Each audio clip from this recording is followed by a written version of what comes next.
Hey everyone, it's Joe from JoeTech.com, and I have another review for you, but this time I want you to take a guess what it is.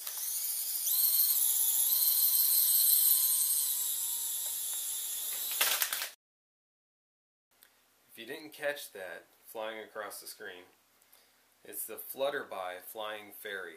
Let me show you what it looks like. This is a fairy on her base, and she comes out of the base. So I'll describe the fairy a little bit, and then I'll talk about the base. If you can see here, the fairy actually spins around, and she has these wings, and then she's got a little balance here. She does have, in the back here, you can kind of see an on-off switch. Turn her off for right now. And then there's some sensors on the bottom as well.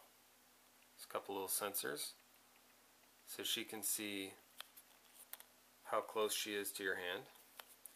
And then, if I can find it, there's a charging port right here. Can you see that? And that's how she gets charged up. Then we have the base. The base has a spot for the fairy to go into and a button on front to start her flying. On the back there's a power switch. And then there's the cable that plugs into her.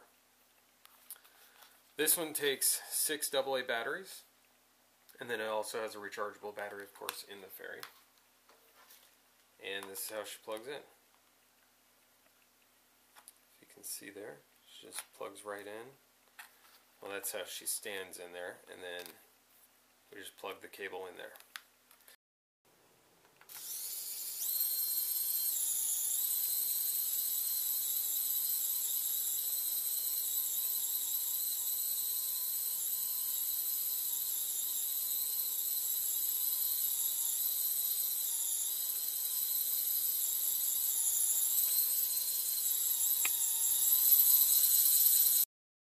Okay, I'm back from flying around the FlutterBye fairy, and while I was flying around I learned a couple of things that are pretty important. One is that you actually do have some control in keeping her from crashing to the ground, into the wall, any other thing.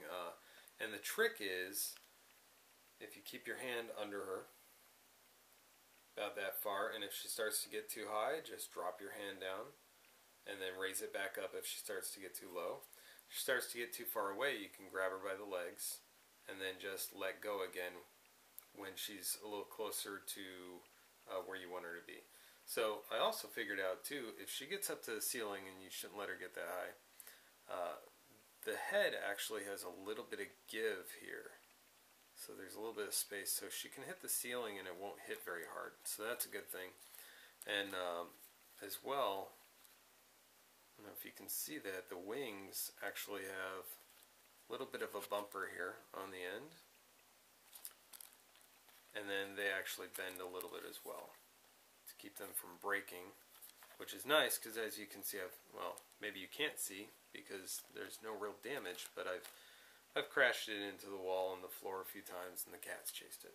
So anyway, that's what she looks like. She flies pretty well. She's fairly easy to control after you get the hang of it, and I have the full review up on JoeTech.com.